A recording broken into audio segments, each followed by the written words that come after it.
If you own an electric car or you're about to buy an electric car, then I think you need to watch this video because there are a lot of big changes coming forward in the UK when it comes to road tax, vehicle excise duty, the tax you pay each year for having our vehicles on the public road. The money goes to a big pot, and that big pot has been dwindling ever since it's been free road tax for these electric cars and walking past. Expensive, cheaper, newer, older, doesn't matter, they've all been free of annual road tax until now. We're about to change. In fact, there's some big changes coming up. In fact, an electric vehicle may now well cost you over £600 a year in vehicle excise duty.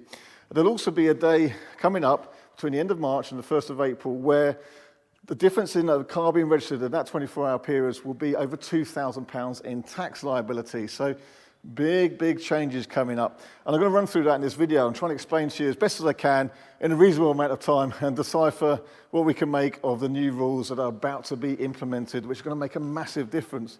And then there's potentially a way that you could also, if you own an EV now, save a couple of £100. So again, I'll run through everything we know so far about the tax changes, particularly affecting electric vehicles in the coming months.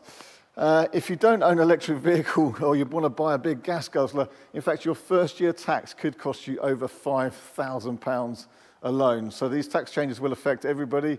EVs will still fare better than most. However, there's some big changes coming up. So I think what I'll do, go and get warm, and I'll explain it to you. Come with me. Oh, so wow, it's really cold out there. It's the end of January 2025 at the moment.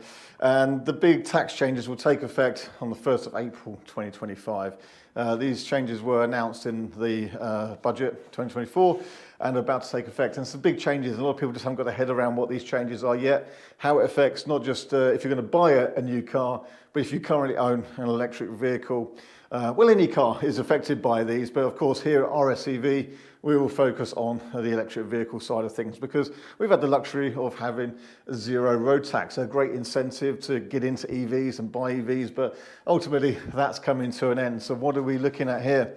Well, I'll run through what the change is going to be if you currently own an EV first, and then if you're going to buy a new EV. There's some pretty big changes here. So let's start with older cars. So we're talking cars that are registered between the 1st of March 2001 and the 31st of March 2017. So before March 2017, there are a number of EVs. Not quite as popular then, but there are indeed EVs out there. Some of the earlier Teslas, Nissan Leafs, BMW i3s, Renault Zoes, there's a few out there. Well, they've been zero, as all of them have, but they will go to a band which means £20 a year in road tax. That's not too bad at all. However, most EVs in this country have been since March 2017. So certainly all the Tesla Model 3s we see on the road, I mean just about most of the EVs now have been since things really started taking off a couple of years later. So the next age of vehicle includes vehicles between the 1st of April 2017 and the 31st of March 2025, i.e. what we're just about to come to. These vehicles, again, have all been zero to date, and they're going to be changing to £195 per year. So if you own a Model 3, for example, at the moment, any EV currently, right now, you own it, it's on your driveway, it will be £195 when you next come to renew it, assuming your renewal is after April this year. Should you just happen to renew your tax during March, then you should be able to get a year for zero. I know some people are going to be doing that. Now, I'm not condoning that. I don't know how ethical that is, but should you happen to decide to put your car off the road, but then re-tax it in March for another year, that means you probably actually not pay your first tax until March 2026. Anyway, assuming you're going to tax your vehicle at some point from April onwards, it will cost you £195, which basically is the same as most other cars, actually. It's in the same kind of category. The recent years, since 2017, cars have been taxed for the first year based on emissions and then on the sort of standard road tax, as they call it. And EVs are basically being put into standard road tax, £195 a year. Now, when we get to April 2025, any new car is then going to be different. It will incur a £10 charge for the first tax, and then go to £195. Nothing too bad, I hear you say. Well, The big change here is if that vehicle costs over £40,000. This over £40,000 premium extra tax, supplementary tax, has been applied to vehicles, including hybrids, over recent years. They did apply it for a short period to EVs, but then actually it was retracted and cancelled. So if you did ever pay that, hopefully you cancelled your tax and then rebought your tax for free, and you would have got your money back. Anyway, this is coming back in for EVs. It's been in place for hybrids, and some hybrids can be very low emissions, but still incur that premium tax.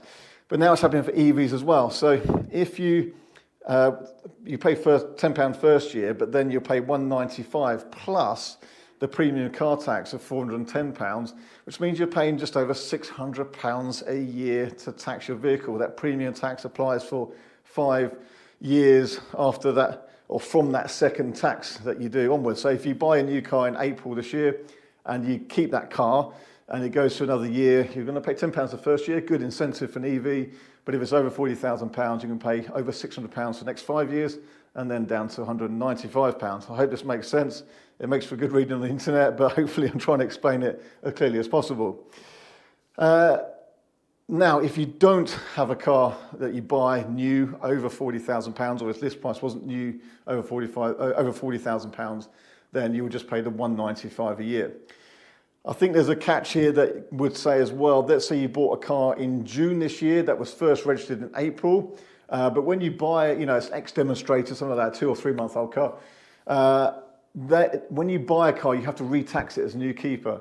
I'm pretty sure that that won't just still be £10 because it's under a year old. I think that will be its second tax. That will then go straight up to the high tax as well, by the way. I think so. That's what will happen. The difference with petrol, diesel and hybrid cars has been that their first year is going to be different because the higher emissions rates, they get higher first year, and then they then go back to the standard rate, and then they can still incur the premium tax as well. So I just thought I'd put a couple of comparisons together here. So if you have, for example, a new Tesla Model 3 long range that you buy from April this year onwards, it'd be £10, then £600 for 5 years, then £195. If you buy a new BMW 320i, it'd be £540 for the first tax because the emissions are higher, then £600 per year because it's still a premium car, and then it'll also be £195. If you buy a BMW 330e, very low emissions but still some emissions, it'll be £110 for the first year, then £600 for the 5 years, and then the £195. Again, I'm pulling lots of different figures and data, so excuse me if my numbers aren't quite right. The BMW may claim a slightly different figure, but we're going to be in the ballpark. You're certainly going to get the idea. The big change will certainly come if you're going to buy premium EVs compared to a premium combustion car. So again, I've got this comparison. Kia EV9, perhaps a 7-seater, you need a big car. £10 for that first year because it's EV. Then it'd be £600, or just over, for 5 years, and then £195 per year. However, if you were to buy a Land Rover Discovery 7-seater, for example, and the most efficient one I could see on the website configurator with 214 grams per kilometre of emissions, your first year tax will be £3,300, then £600 times 5, then the £195. If you were to pick a car with over 255 grams per kilometre of emissions, so a rather sporting car, a bigger SUV without even mild hybrid, just a bit of a guzzler, then your first year tax is now going to cost you £5,490. £5,500 for tax in the first year, and then 600, and then the 195. So it's pretty hefty, isn't it? Wow. Yeah, okay. Let's go back to then just reassuring you about, let's say you were buying a 2020 type ex-lease car. Your electric car, something like a BMW i4, though they weren't around in 2020, but let's say BMW Tesla Model 3. If you were to buy one, it's going to be zero right now, but if you buy one for a year, but if you buy one in the used market, a 2020, 2021 car, it's going to cost you £195 a year to tax it, is basically the rule. If you were to buy a BMW 320i petrol, that currently costs £190 a year, whereas the i4, the Teslas are free, but that will also be £195 by my reckoning. A 320d BMW, currently would incur the premium tax. So it'd actually be £590 for its first years, but then will revert to the 195, and a 330e BMW, much the same. So we touched on that before. So after the 5-year kind of expensive car surcharge, they'll all kind of revert to kind of the same kind of 195-ish by the look of things. What about commercial vehicles? Well, again, they've all benefited from a zero tax, but they're going to be categorised along with either vehicles or vans. Again, you've got to check whether your electric vehicle, I'm looking at a Maxus pickup, that does count as commercial vehicle. It's probably going to go into the standard commercial tax band, so that could be 335, maybe it's the reduced rate for the standard rate for cars, which is 195. I'm having trouble finding some exact definitions of it. I'm amazed in all this how difficult it's been to actually just find a clear data table from DVLA for April 2025 onwards, as in I've had to collate data from lots of different sources. So electric commercial vehicle, no longer free, could be 195 a year, could be 335, but probably won't have any of the premium tax applied to it if it was more than £40,000. That seems to be the consensus there. So if you're going to buy a new EV under £40,000, it's going to be your best bet. If you're concerned about how much tax liability you've got, it's going to be £10 and £195 a year. I don't think that's too bad. And to be honest, I don't begrudge paying some vehicle excise duty. You know, we've got the privilege of running around some pretty nice cars here. To have them free has been a nice thing to have, but I'm not actually against paying road tax, if I'm honest. But if you're going to go for a car that's a new EV that's over £40,000, which let's face it, a lot of them are, it's going to cost you an extra £2,000 because you've got that 5 years of the premium tax to be applied. So what does it mean for new cars? I mean, if you're going to buy a new EV over £40,000, you've got to go and do it now and get it registered and on the road before the end of March. So there's going to be a massive rush now. People going to dealers. If all the dealerships are full of people ordering new cars, then credit me with it, because you've gone out there and ordered your new Taycans and stuff like that. But if you do so now, get on the road before the end of March, there's a £2,000 saving to be had. Selling vehicles on the used market. I know that people will say, is this a car that's got the cheaper tax and the more expensive tax? We had that back in 2016, 2017 when there was a big change as well. And people didn't want the cars that were slightly newer because they're much more expensive to tax for a period in mind, you know. So, interesting times ahead. You're going to rush out now. Let me know in the comments below what you think of these tax changes. Do you not begrudge it? Do you think it's quite reasonable, but actually, even if it's the premium bit and you've got to pay that extra, is that fair or is that not fair? Or are you going to rush out now to try and buy a new electric vehicle and get it on the road before the end of March so you don't incur the taxes as if you buy one in April onwards? Well, we'll see. We'll see with that. It'd be interesting to know. So do leave your comments below. Look forward to hearing them and reading them.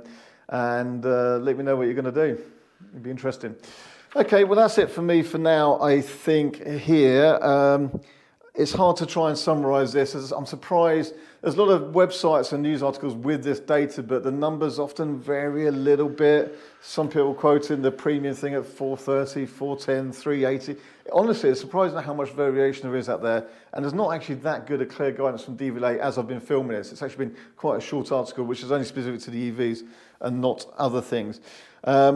And by the way, like the premium car tax is going to affect like just about everybody as well. You've got to bear in mind the cheapest BMW 3 Series starts at £40,000. Any BMW 3 Series is going to be incurring premium car tax, and then that higher first year. So do remember that although this seems a lot for electric cars starting to have this liability or this tax bill, any other car is going to have it as well. So ultimately, keep it under £40,000. Make it EV for the cheapest, or low emission to also be fairly cheap. But anything over £40,000 is going to be expensive. That's it from me for now. See you next video soon.